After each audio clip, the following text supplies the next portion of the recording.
Manusia ini yang namanya Salsa Elvina ini kalau ada di Indonesia, justru dia juga kita pergi hantam dia. Kenapa? Kamu ingin memecah belah kesatuan kita yang ada di Indonesia. Anda di luar negeri enak, habis ngomong diam santai. Kita atau masyarakat yang ada di dalam negeri di Indonesia ini diadu dombakan untuk berantem cekcok, terus dia merasa bangga dan hebat. Manusia perusak, provokator model begini jangan Anda sukai, jangan Anda dukung.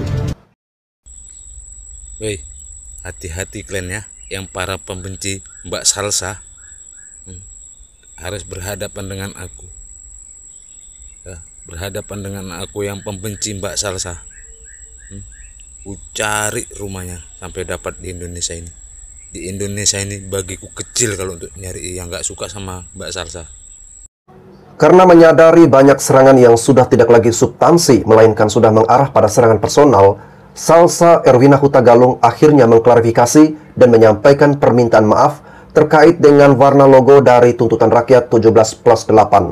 Oke guys, kita akan sama-sama mencermati dan mendengarkan klarifikasi dari Salsa Erwina, Kartini Indonesia Masa Kini berikut ini. Selamat pagi, semoga weekend ini bos-bosku bisa pada istirahat ya. Karena kan kita kemarin udah capek memperjuangkan bumi gonjang ganjing, Indonesia tetap amazing. Nah bosku, kali ini jadi ternyata kemarin setelah udah selesai ya tuntutan itu, maksudnya udah selesai kita lihat hasilnya dan tetap akan kita kawal terus. Aku cuma mau menyampaikan permohonan maaf nih bosku, karena kemarin Toa juga melakukan kesalahan, jadi Toa mohon maaf sekali. Nah jadi gini bosku situasinya, jadi aku baru sadar kalau ternyata banyak banget nih di sosial media yang berkeliaran tentang warna pink itu. Jadi diskusi itu terus berlanjut nggak habis-habis gitu kan. Nah aku belum sempat mengikuti kemarin-kemarin karena kan memang aku fokus untuk gimana caranya tuntutan-tuntutan kita itu bisa tercapai. Jadi mulai dari aku kemana-mana lah di media, terus aku juga sambil kerja bos, karena kan aku kerjaannya nggak cuma ini kan, ini nggak dibayar bos, ya kan. Nah cuma ternyata ada kesalahan yang aku sebagai manusia, sebagai Toa kalian telah lakukan gitu, dan aku mau mohon maaf atas kesalahan itu. Jadi gini, situasinya itu kan memang informasi itu bergerak sangat cepat ya bosku, dan situasinya itu sedang genting gitu. Kita memang benar-benar ingin mendamaikan, tapi juga di satu sisi tetap bisa tercapai semua yang kita inginkan. Nah kemarin itu mengenai warna pink tadi itu ya, yang kita ambil waktu itu sebagai logo karena memang simbol keberanian dari ibu anak, karena berani menghadapi aparat gitu. Nah itu tuh cuma memang sampai situ bosku, dan ternyata abis itu setelah muncul logo ini adalah follow up video-video yang lain yang muncul. Nah aku tuh lupa yang mana, tapi aku cek salah satunya di detektor gitu untuk deepfake AI, dan ternyata memang hasilnya memang potensi tinggi kalau itu adalah hasil dari deepfake. Contoh ya, kenapa misalkan nih kemarin kalian ngomong tentang Ibu Sri Mulyani yang menghina guru, inget kan video itu? Nah aku nggak bahas itu, kenapa? Karena aku udah riset dan ternyata aku tahu bahwa itu adalah video buatan dari AI, makanya aku nggak bahas itu. Nah di informasi yang genting dan cepat ini, kadang-kadang Toa juga mungkin terlalu cepat dalam menyimpulkan sesuatu. Jadi Toa mohon maaf. Dan kalau memang setelahnya ada aksi-aksi yang mungkin sara atau ke arah provokasi gitu ya, itu kan sudah ada sistem dan hukum-hukum yang memang berlaku kalau memang itu sara dan provokasi, dan Toa pun tidak mungkin bisa mengikuti terus gitu perkembangannya, ditonton terus semuanya setelahnya, nggak mungkin, karena kan Toa di sini adalah ingin membantu bosku untuk mencapai tujuan-tujuan dan tuntutan-tuntutan kita gitu. Dan satu hal lagi, waktu pas sebelum logo itu keluar, aku sebenarnya udah nonton tuh video di awal sampai akhir, dan di video itu ibu itu hanya berkata sampai kepada bebasin semua mahasiswa, masih ada yang ditangkap ya, kalian ngapain nangkep-nangkep. Itu aku udah nonton dari full sampai akhir gitu, dan di situ kan nggak ada provokasi di bagian itu ya. Nah setelahnya aku nggak tahu lagi bosku, dan ya terus ternyata itu kan, terus aku komen kalau misalkan enggak, ini tuh deepfake AI, salah satu video yang aku cek, dan terus ada video-video lainnya lagi gitu. Nah di situ sampai situ dulu, baru aku bikin video, tolonglah kita sama-sama yuk gandeng, kita kawal terus 17+8. Kalian yang ada di pihak kita berarti bagus, kalian yang nggak ada di pihak kita berarti kalian pengkhianat bangsa. Maksudnya dalam artian itu kita nggak perlu ngomongin hal-hal yang mungkin nggak penting dan keluar dari tuntutan, sehingga nanti masyarakat akan tergiring lagi untuk ngebahas hal-hal lain yang tidak sepenting perjuangan kita untuk tuntutan ini. Ingat loh bosku, udah banyak loh yang berguguran di jalan, udah 10 korban yang itu menghancurkan hati kita sekali, belum lagi yang terluka, belum lagi yang ditangkap gitu kan. Jadi maksudku tuh fokus ke sana. Nah jadi aku mau mohon maaf ya kalau kemarin kata-kataku itu aku terlalu cepat dalam menyimpulkan, dan aku salah melihat video yang aku cek. Memang mungkin itu berpotensi deepfake, tapi mungkin ada video-video lain yang aku nggak cek. Aku mohon maaf bosku, karena sama seperti kita mengkritik pemerintah, kita mengkritik orang-orang di partai politik, kita pun harus evaluasi diri sendiri. Dan kalau aku melakukan kesalahan di sana dan aku aku udah belajar bahwa memang satu, aku nggak boleh terlalu cepat ya dalam menyimpulkan sesuatu gitu. Jadi aku harus riset dulu, dan juga aku harus lebih tenang, nggak usah terlalu terbawa emosi gitu, apalagi di saat yang genting, di saat tekanannya itu luar biasa besar gitu. Jadi itu permohonan maaf bagi aku, bosku. Jadi mungkin ada yang merasa kemarin tersinggung dengan perkataannya. Aku mohon maaf sekali, dan terus aja kasih feedback, kasih kritik, karena kan aku juga karyawan yang akan selalu berkembang ya, dan akan selalu belajar dari kesalahan gitu. Nah, kesimpulannya please bosku, tetap ya, kita boleh istirahat, namanya perjuangan ya, pasti kita akan capek dan akan istirahat juga, nggak apa-apa, kita istirahat, tapi nanti kalau kita udah pulih, kita perjuangkan lagi bareng-bareng, oke? Karena persatuan kita itulah yang bisa membawa kita sampai saat seperti ini. Aku ulang lagi ya, dari mulai beberapa anggota yang dipecat gitu, dan itu aku udah bahas tuh di reel sebelumnya, itu sebelumnya belum pernah terjadi kalau nggak karena kasus korupsi. Terus juga tunjangan yang akhirnya diberikan tuh home pay-nya sebesar 65 juta, angka itu belum memuaskan. Nggak apa-apa teman-teman, jadi kita tuh memang harus step by step ya dalam perubahan gitu. Nggak apa-apa selama perubahan itu ke arah yang baik, it's okay. Nah, terus juga yang kedua, mulai nih banyak banget narasi-narasi tentang bahwa aku adalah anak abah, aku adalah anak yatim, teman-teman. Pertama, aku nggak terafiliasi dengan Abah atau dengan siapa, dengan Jokowi. Ada muncul termul, aku juga nggak ngerti itu apa lagi artinya termul gitu kan. Nah, aku juga nggak ada afiliasi ke sana. Cuma gini, aku nggak bisa juga di-expect sebagai warga negara ya untuk nggak boleh berpolitik, nggak boleh punya aspirasi politik, nggak boleh kecenderungan politik gitu kan. Karena kan aku juga adalah warga negara, nggak boleh dong. Aku diharamkan untuk berkata apa dan lain sebagainya gitu. Dan ada yang banyak yang bilang, kenapa sih kamu nggak pernah bahas-bahas masalah sejarah pemerintahan ini gitu, dari mulai sejarahnya pemerintahan sebelumnya. Nah, kemarin itu kan gini, situasi itu lagi genting ya, jadi aku fokus kepada solusinya gitu. Nah, kalau kita mau tarik sejarahnya, kita tuh sudah melanggengkan budaya korupsi seperti yang aku pernah bilang kan, dari mulai dokumenter Max Havelaar yang 200 tahun yang lalu. Jadi memang budaya ini tuh udah melekat terus. Kalau kita mau bahas di pemerintahan, mau dari mulai yang mana, berarti kan dari awal lagi gitu, atau dari mana gitu kan. Dan di sini stansku jelas bosku, aku di sini berbicara murni untuk kepentingan masyarakat. Jadi aku nggak ada afiliasi dengan siapapun, tapi siapapun yang mendukung perjuangan kita, maka aku akan anggap mereka adalah teman kita. Tapi siapapun yang sampai saat ini masih juga nggak ikut dalam perjuangan kita gitu ya, maka aku pun akan katakan bahwa mereka bukan teman kita gitu. Jadi sesimpel itu. Siapapun, Pak Presiden kalau mendukung kita dukung, pemerintah kalau mendukung kita dukung, partai politik tertentu kalau mau dukung kita dukung gitu. Jadi kita objektif aja terhadap kesejahteraan rakyat gitu ya. Jadi aku mohon maaf sekali lagi bosku ya, akan aku jadikan ini sebagai pembelajaran. Terima kasih, have a good weekend. Oke guys, kalian sudah mendengarkan klarifikasi lengkap dari Salsa Erwina Huta Galung ya. Nah, ini menurut saya keren banget sikap dan kedewasaan serta kerendahan hati yang dimiliki oleh saudari kita tercinta ini, atau bisa kita katakan sebagai Kartini sejati Indonesia masa kini, dari Salsa Erwina Huta Galung. Ini menunjukkan kebesaran hati, kerendahan hati yang sangat luar biasa untuk mau dengan terbuka menyampaikan permintaan maaf kepada masyarakat Indonesia yang mungkin dalam kata-katanya kemarin ada kesalahan ya, atau ada kekeliruan dalam menilai sesuatu, mengucapkan sesuatu. Ya, maklum guys ya, manusia bisa saja melakukan kesalahan ya. Jadi Salsa Erwina Huta Galung ini bukan Tuhan yang serba sempurna. Sebagai manusia, pasti ada kekurangan, ada hal-hal yang berpotensi itu merupakan suatu kesalahan. Jadi ya, kita sebagai warga negara Indonesia yang baik, tentu kita bisa memaklumi dan ya dengan legowo mengikhlaskan serta bisa menerima maaf dari Mbak Salsa ya. Namun di sisi lain guys ya, yang sangat saya prihatin adalah sekarang saya melihat banyak sekali narasi-narasi yang berusaha untuk mau menyerang dan juga menjatuhkan Mbak Salsa Erwina Huta Galung agar Mbak Salsa ini bisa bungkam ya, agar Mbak Salsa ini tidak lagi aktif bersuara. Nah, ini yang harus kita jaga dari Mbak Salsa. Jangan sampai Mbak Salsa terjatuh hanya karena orang-orang yang merasa terusik, merasa terganggu bila Salsa menyuarakan untuk kebaikan bagi negara kita tercinta Indonesia ya. Mbak Salsa disebut provokator, antek asing dan sebagainya. Bahkan disebut adu domba antara sesama anak bangsa karena ada logo tuntutan 17+8 warna pink, ada yang warna hijau. Jadi karena sudah ada kubu-kubuan seperti itu, maka dikambing hitamkan adalah Mbak Salsa. Tapi tadi sudah disampaikan permintaan maaf ya. Terus ada lagi narasi yang bilang kalau benar Salsa ini mencintai Indonesia, harusnya dia balik ke Indonesia. Nah, ini keliru besar kalau ada pemikiran-pemikiran yang seperti ini. Kita berpikir begini ya, orang yang dari luar negeri saja ya, tapi mau menyuarakan untuk perubahan bagi Indonesia, untuk kebaikan bagi bangsa kita, itu harus kita syukuri. Ada anak bangsa yang dari luar negeri mau bersuara peduli dengan negaranya, itu harus kita syukuri Bukan malah kita menyerang bahwa kalau benar-benar dia mencintai Indonesia harusnya dia di dalam negeri, enak, dia mah enak, dia di luar negeri. Kalau Mbak Salsa ini di dalam negeri, kalian bisa menjamin dengan kritikannya yang sangat keras seperti itu, ya, bisa jadi Mbak Salsa ini akan mudah untuk ditangkap. Karena sebelum-sebelumnya guys, ya, ada beberapa influencer yang langsung ditangkap karena menyampaikan kritik, karena menyampaikan pendapatnya. Dan ya bisa saja Salsa Erwina Huta Galung ini kalau berada di dalam negeri, itu pasti akan cepat sekali ditangkap. Karena disebut biang provokator lah ya, dengan berbagai macam hukum-hukum yang sengaja dibuat untuk menjerat Salsa Erwina. Tapi karena beliau di luar negeri, jadi cukup aman untuk hal-hal seperti itu ya. Makanya beliau memberikan kontribusinya bagi bangsa dan negara kita dengan menyampaikan aspirasinya, menyampaikan kritikannya ya.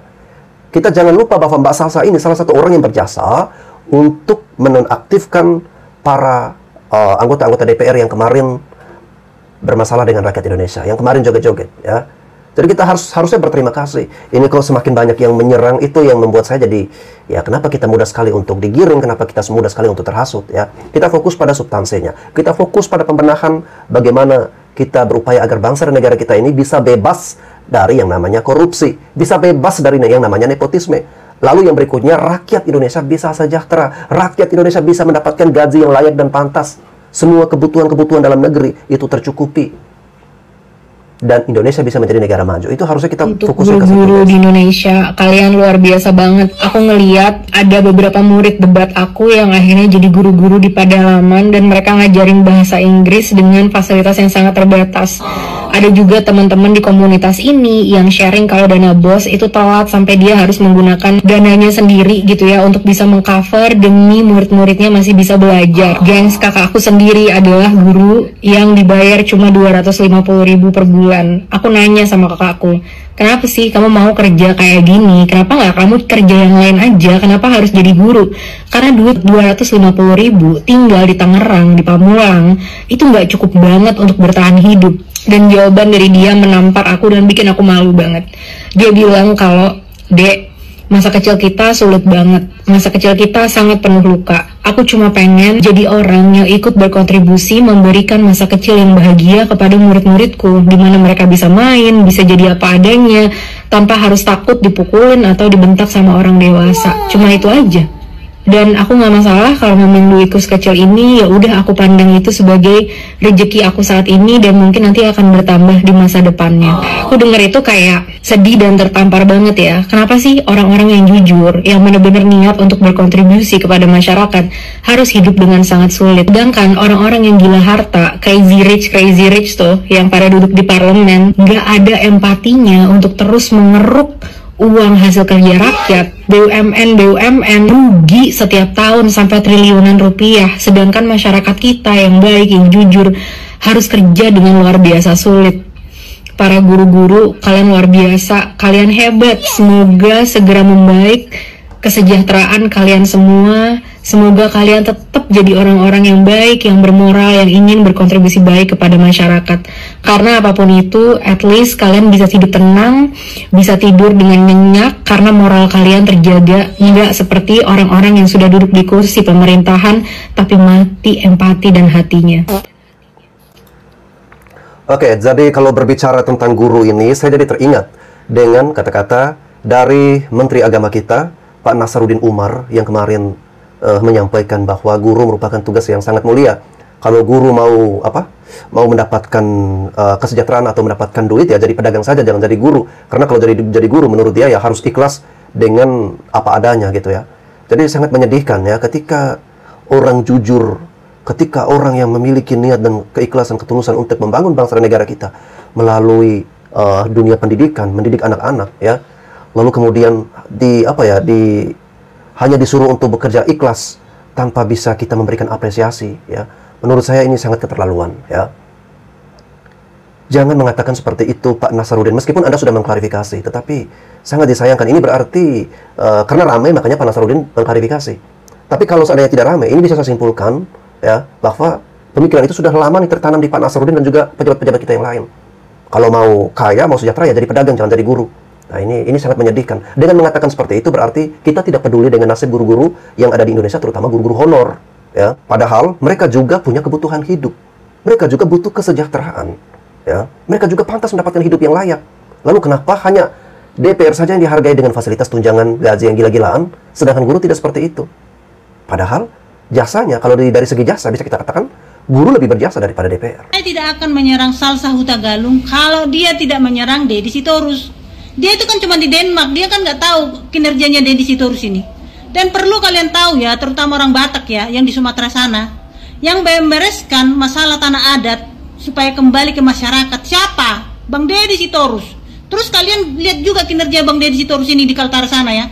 Berapa periode dia terpilih? Itu karena apa? Kinerjanya bagus. Kalau kinerjanya jelek, nggak mungkin dipilih masyarakat. Terus perlu lagi kalian ingat, ternyata si Salsa Hutagalung itu bukan warga negara Indonesia, tapi warga negara asing. Jadi kalau dia mengomentari Indonesia ini, dia tidak berhak karena dia bukan warga negara Indonesia. Jadi jatuhnya itu seperti provokator. Jadi kalau dia mau mengomentari Indonesia ini, kalian suruh dia dulu mengganti warga negara Indonesia, baru dia berani, baru dia bisa mengomentari Indonesia ini. Sekian. Tante Sitorus, Anda jangan seperti itu. Mau dia warga negara Indonesia atau bukan, ya. Tapi kalau dia darah Indonesia dan punya kepedulian dengan Indonesia, terus kenapa Anda jadi seperti itu, ya? Dan belum tentu pernyataan Anda ini benar. Salsa Erwina tidak pernah menyatakan bahwa dia adalah warga negara asing. Dia adalah warga negara Indonesia, ya. Terus kalau orang-orang dari luar negara memberikan bantuan kepada Indonesia, apakah Anda larang karena dia bukan warga Indonesia? Orang-orang dari luar ingin membantu menyuarakan untuk kebaikan Indonesia, apakah Anda larang karena bukan warga negara Indonesia? Jadi pemikiran-pemikiran bodoh seperti Tante Sitorus ini tolong ditanggalkan, ya. Kalau Anda mau bela Deddy Sitorus silakan, tapi jangan Anda serang tuduh Salsa Erwina provokator. Menurut saya justru kau yang provokator. Kasih ini Salsa Erwina Hutagalung. Ya, waktu demo pas-pasnya kemarin, Bapak kemana Pak? Ngomong kesana kesini tapi nggak ada ujungnya. Memang ya di Indonesia ini orang yang jujur selalu dimusuhin.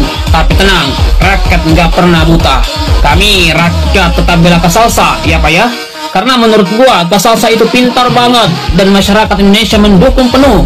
Setidaknya ada yang berani berbicara di saat rakyat Indonesia merasa makin sulit. Suara perempuan lantang mewakili jutaan rakyat, itulah Kak Salsa. Dan sekali lagi gua tegaskan, Kak Salsa jauh lebih hebat dari Bapak, karena Kak Salsa berani bersuara di waktu yang tepat. Jadi jelas, jangan pernah meremehkan suara rakyat, karena sekali suara ini muncul, nggak ada siapapun yang bisa membungkam lagi. Buka untuk Mbak Salsa, Jerome, dan teman-teman penggagas 17+8. Kalian punya tanggung jawab besar atas perkubuan yang terjadi akibat penggunaan pink hijau yang diaplikasikan ke tuntutan rakyat 17+8. Disclaimer dulu, statement ini bukan untuk mendiskreditkan sumbangsi kalian yang begitu inspiratif di tengah kondisi negara kita yang sedang tidak baik-baik saja ini. Tetapi statement gue ini gue gagas untuk merangkul sesama rakyat tanpa ada pengkotak-kotakan, polarisasi, atau kubu-kubuan. Yang pertama, gue meminta kerendahan hati kalian untuk mengklirkan sebab akibat dari pink hijau yang saat ini memecah barisan rakyat yang tadinya satu barisan kini terpecah menjadi barisan pink hijau dan barisan non-pink. Alah bang, ngapain ngurusin pinknya sih? Fokus ke substansi tuntutannya aja. Betul, karena gue juga kepengen kita semua fokus ke tuntutannya. Jadi gue ngerasa Mbak Salsa dan teman-teman wajib buat statement yang clear tentang tindakan ibu kerudung pink itu salah dan tidak bisa dibenarkan. Baik itu ucapan rasial maupun ucapan ujaran kebencian yang bisa saja memprovokasi orang-orang. Kenapa? Karena inisiator dari pink hijau ini yang mana di awal statement kalianlah yang mengungkap bahwa pink ini mengambil ikon dan terinspirasi dari ibu-ibu kerudung pink yang ternyata faktanya orang yang mengucapkan kalimat rasial dan ujaran kebencian. Ditambah lagi Mbak Salsa sempat mengeluarkan komentar di videonya kalau video si ibu itu merupakan video deepfake atau AI. Dan Mbak Salsa tahu nggak kalau video tersebut sudah banyak yang menelusuri dan membuktikan bahwa itu video real. For information, sudah dikonfirmasi kalau video ibu itu real dan ternyata si ibu ini merupakan orang yang berkebutuhan khusus ya. Maksud gua, kamu harus revisi ucapan kamu Mbak, karena komentar misleading kamu, efeknya netizen menjadikan ucapan kamu sebagai patokan dan justru menimbulkan ketidakpercayaan netizen terhadap kredibilitas dan reputasi kamu dan teman-teman yang lain. Nah jadinya saat ini netizen menuduh kamu adalah gerakan dari propaganda lainnya gitu. Gue percaya kok kalau Mbak Salsa itu bukan yang kayak gitu, dan gue sangat yakin Mbak Salsa itu pure berniat baik membantu negara ini dan membantu kita semua. Nah makanya ayo Mbak Salsa, Jerome, dan kawan-kawan penggagas 17+8 berikan klarifikasi. Katakan kalau kalian mengakui lalai dalam mengambil ikon pink dari si ibu itu. Buat mereka-mereka yang di bawah yang berspekulasi ini menjadi satu suara lagi. Atau ubah aja narasi pink ini agar netizen nggak bertikai dan nggak terjadi konflik horizontal hanya perkara warna pink. Karena kita saat ini butuh rakyat menjadi satu suara, bukan terpecah-pecah seperti ini. Dan saat ini posisi dari statement kalian sangat dibutuhkan. Yang kedua, yang nggak kalah pentingnya, ini bukan terkhusus juga buat Mbak Salsa dan Jerome, tapi termasuk juga Bang Ferry, Andovi, dan teman-teman lain yang berjuang menyuarakan aksi damai aspirasinya di DPR kemarin. Gue berharap kalian bisa memberikan statement clear terkait yang pertama, statement terkait tidak menormalisasi penjarahan kemarin. Terlepas dari anggota-anggota DPR yang kelewat bangsat itu memang yang kita semua tahu. Yang mana penjarahan pertama membuat oknum-oknum non-pendemo damai memprovokasi yang lainnya untuk melakukan penjarahan dan mencuri barang-barang di rumah-rumah lainnya yang berkedok kemarahan masyarakat, katanya seperti itu. Yang kedua, gue berharap juga kalian berikan statement tentang korban lainnya selain almarhum Afan.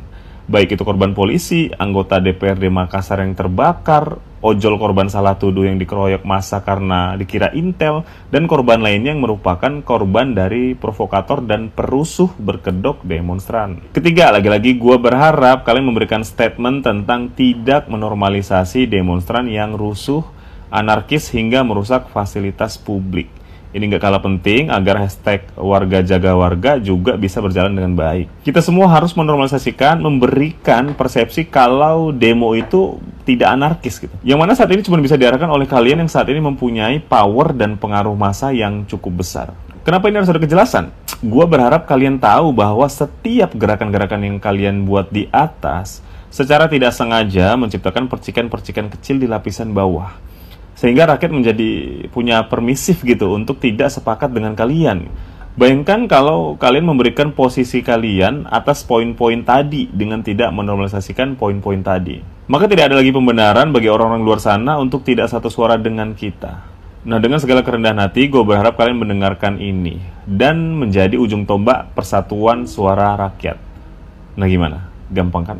Karena sampai saat ini belum ada video klarifikasi dari Mbak Salsa dan teman-teman kalau mereka mengakui pink itu terinspirasi dari ibu yang cukup kontroversi ini. Update barusan banget, Mbak Salsa udah bikin video klarifikasi, gila, salut banget, gua keren banget.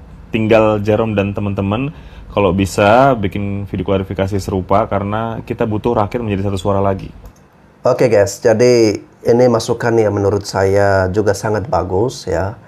Namun tidak perlu saya komentari lagi karena menurut saya ini sudah diwakili dengan pernyataan ataupun klarifikasi lengkap dari Mbak Salsa Erwina ya, yang dengan kesalahan dan dia sudah mau mengakui itu, dan kita harus bersatu padu menyatukan kekuatan kita untuk fokus pada hal-hal yang bersifat substantif.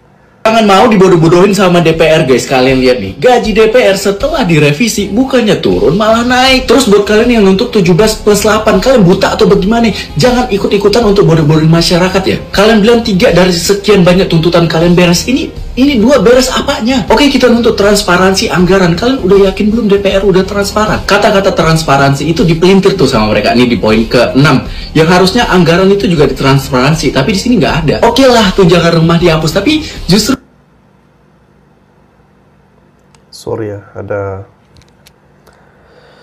tunjangan lain yang ditambah. DPR udah transparan belum dengan dana aspirasi? Belum ada tuh dimasukin di sini. Tunjangan rumah dihapus, tapi ada penambahan peningkatan fungsi pengawasan, fungsi anggaran, dan nilainya ini lumayan. Kalau di total ini justru bertambah 11 jutaan dari gaji sebelumnya. Bagaimana dengan dana kunjungan dapil? Udah transparan belum? Gue masih lebih percaya dengan apa yang dikatakan Pak Mahfud. Sebenarnya gaji DPR ini enggak puluhan juta atau ratusan juta, tapi bisa tembus miliaran. Jangan main-main kalian ya, jangan pancing amarah rakyat lagi. Kalian viralkan video ini. Saya Kirana, Gen Z, Master Kebijakan Publik dari Tsinghua University, China. DPR baru saja publish perhitungan gaji terbaru mereka. Katanya take home pay sekitar 65 juta per bulan. Tapi dengar saya baik-baik, ini bisa saja hanya sekedar umpan supaya publik ribut soal angka kecil, padahal ada dana besar di pos lain. Ini fakta yang dibungkus. Setiap anggota DPR mendapatkan dana reses, yaitu dana untuk menyerap aspirasi dapil. Dananya sekitar 4,2 miliar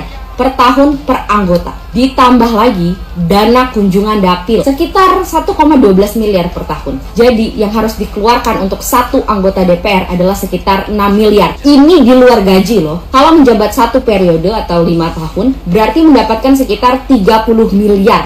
Kalau 3-7 periode, dana 90-210 miliar bisa dinikmati satu anggota DPR. Jangan lupa ada uang pensiun seumur hidup. Dananya sekitar 2,9 juta per bulan. Lalu ada tunjangan hari tua 15 juta sekali cair, dan BPJS untuk kesehatan dan ketenagakerjaan yang ditanggung negara. Di saat rakyat meninggal karena terhimpit ekonomi, DPR hidupnya sudah all in dari uang pajak rakyat.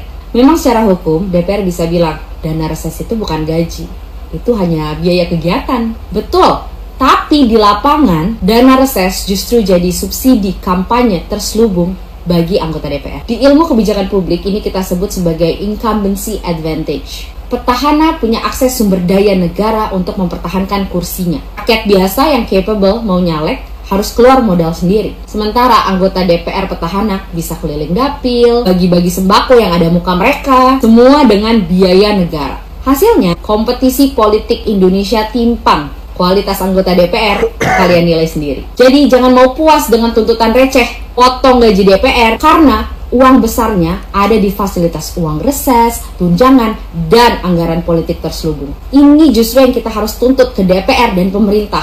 Hapus dana reses 4,2 miliar per anggota per tahun. Juga hapus dana kunjungan dapil 1,12 miliar per anggota per tahun. Kalau dua pos ini dihapus, negara langsung hemat 6 miliar. Jika dikali 580 anggota DPR, negara bisa hemat 3,48 triliun per tahun. Dalam satu periode saja, negara hemat 17,4 triliun. Alihkan anggaran ini dan gunakan untuk kesejahteraan rakyat. Dan catat baik-baik, ada loh anggota DPR yang sudah duduk 4-7 kali di kursi empuk Senayan. Empuklah, dari dana reses dan kunjungan dapil saja, mereka sudah menerima lebih dari 120 miliar sampai 210 miliar dari uang pajak kita. Next video saya akan bongkar nama-namanya, biar rakyat tahu siapa wakil rakyat dan siapa penikmat uang rakyat. Nah guys, hal-hal seperti ini yang menurut saya perlu kita fokuskan di sini ya. Jadi ya betul juga bahwa kita mempeributkan dana-dana yang terlalu receh. Sebenarnya ada dana-dana terselubung di balik itu semua ya. Dan itu semua menggunakan anggaran negara yang berarti dari rakyat ya, karena kita memberikan pajak. Jadi ini harus kita kawal, kita gali, kita evaluasi terus-menerus agar uang rakyat itu diperuntukkan dengan semestinya ya. Diaspora Indonesia di Amerika bergerak. Hari Jumat 5 September ini diaspora Indonesia ngumpul di berbagai kota di Amerika buat nyuarain tuntutan rakyat yang juga disuarakan di tanah air. Dari San Francisco, Boston, Philadelphia, New York, sampai Washington DC, di mana saya berada sekarang. Di belakang saya ini adalah Gedung Kedutaan Besar Republik Indonesia atau KBRI di Washington DC, di mana sebagian mahasiswa dan alumni Indonesia dari kampus-kampus di Amerika ketemu pihak KBRI buat nyerahin tuntutan rakyat, menyusul gelombang unjuk rasa massal di seluruh Indonesia 2 minggu terakhir yang awalnya memprotes kinerja dan arogansi anggota DPR, tapi sekarang juga meluas ke kinerja pemerintah. Dokumen tuntutan udah diserahin ke pihak KBRI yang diwakili oleh Deputy Chief of Mission Nidia Kartikasari. Saya dan seluruh tim di KBRI selalu terbuka untuk berdialog, bekerja sama dan mendukung teman-teman mahasiswa dan diaspora Indonesia. Tuntutan yang diserahin ke KBRI ini adalah 17+8 tuntutan rakyat yang juga udah diterima dan direspons DPR. Tapi ada juga beberapa tuntutan lain yang diserahin ke pihak KBRI, diantaranya seruan untuk segera disahkannya RUU PPRT, revisi Undang-Undang MD3, dan juga perlindungan buruh dari PHK. Tadi sih kami sudah serahkan dan dari KBRI komunikasikan akan menyampaikannya melalui Kemenlu, dan Kemenlu akan menyampaikannya kepada pemerintah kita, terutama Presiden Prabowo Subianto dan wakil rakyat kita di DPR. Tugas kita ya sebagai masyarakat itu adalah menyampaikan aspirasi. Nah, kemudian apakah itu akan dilaksanakan dan didengar oleh pemerintah? Itu kita kembalikan lagi ke pemerintah gitu sebagai abdi rakyat lah gitu ya. Bagaimana kalau misalnya nggak didengar? ya konsekuensinya berarti tetap akan ada demo lanjutan gitu. Selama tidak ada rasa puas dari masyarakat atas policy yang dimiliki pemerintah, ya selama itu pula saya kira masyarakat akan terus melakukan demonstrasi.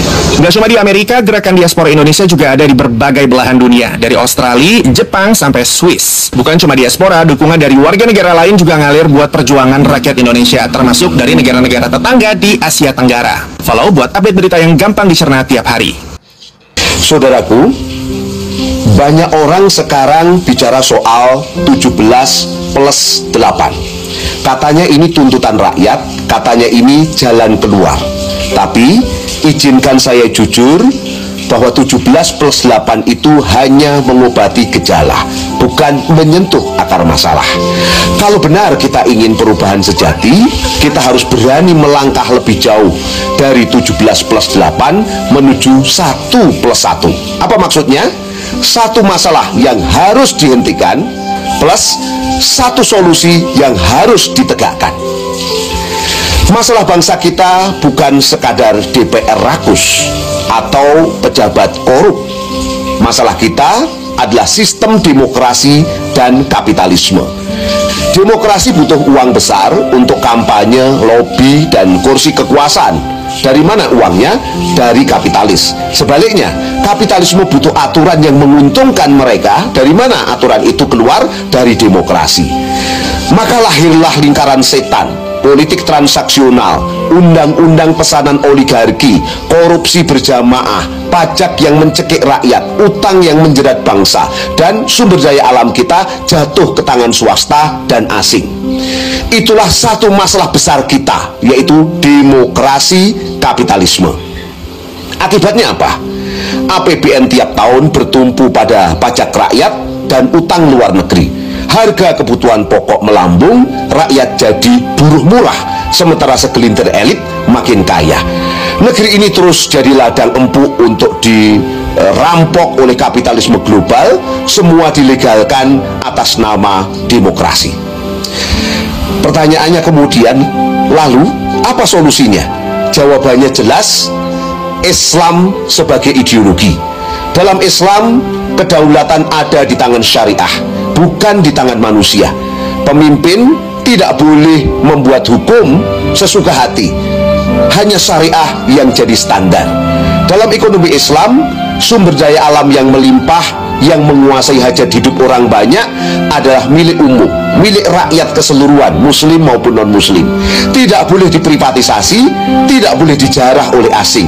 Hasilnya dikembalikan untuk kemakmuran rakyat. Islam menutup pintu riba, pintu. Oke guys, sebenarnya videonya masih panjang, tetapi saya batasi dan saya tidak mendengarkan sampai dengan selesai. Karena tadi di awalnya itu bagus banget, tetapi kesininya malah menurut saya ini larinya sudah mau menggantikan sistem ideologi Pancasila dengan yang lain ya. Kalau sudah menyentuh ke ideologi seperti ini, ya menurut saya terlalu jauh guys ya. Sebenarnya mau berganti dengan sistem manapun ya, itu ada plus minusnya. Yang terpenting orang-orang yang mengisi dalam sistem tersebut, orang-orang menjadi pemegang kepentingan, orang-orang menjadi pemegang kekuasaan, orang-orang menjadi pengambil kebijakan. Kalau kerjanya tulus, ikhlas, berempati terhadap rakyatnya, itu kita mau menggunakan sistem apapun, oke-oke aja ya. Tapi ya mau berganti sistem seperti apapun, kalau di dalamnya diisi oleh manusia-manusia rakus, ya kita akan rakyat tetap melarat, rakyat tetap susah ya. Cina aja sebagai negara komunis, di mana di Indonesia komunis itu kita selalu framingnya itu negatif ya, karena pernah ada gerakan di masa lalu Partai Komunis Indonesia ya, gerakan SPKI itu. Nah itu jadi framingnya negatif. Tapi lihat ya, Cina bisa maju, Rusia juga negara komunis, Korea Utara juga negara komunis, tapi mereka bisa maju ya. Nah kita sebagai sebuah bangsa dan negara yang besar, kita jangan mau dipecah belah lagi ya. Jangan merusak apa yang sudah dibangun oleh para pendiri-pendiri bangsa kita terdahulu. Kalau ingin kita mengubah sistem ya, oke lah ya. Tapi kalau sudah menyentuh sampai ke ideologi, nah itu sudah menurut saya sudah terlalu jauh ya. Karena bagaimanapun juga guys ya, kita bisa berdiri sampai dengan saat ini sebagai sebuah bangsa yang besar, bangsa yang kuat, itu karena ada Pancasila yang kita bisa jaga sampai dengan saat ini ya. Ideologi Pancasila yang masih bertahan sampai dengan saat ini. Dan kita percaya bahwa Pancasila itu sakti. Hanya saja dalam penerapannya itu kita masih berproses. Indonesia ini negara yang sangat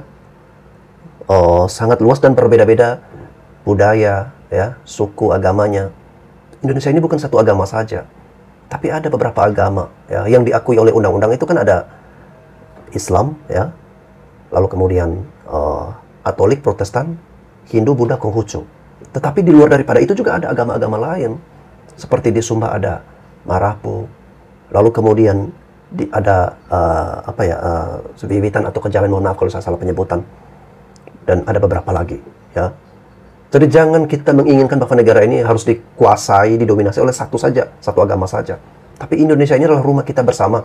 Kalau sistemnya hanya mau mengikuti satu agama saja, itu malah memecah belah, guys. Itu malah merusak persatuan kita. Karena yang pasti, ya, kita di NTT dengan mayoritas Kristen pasti akan menolak keras, memilih untuk berpisah. Begitu juga di Papua.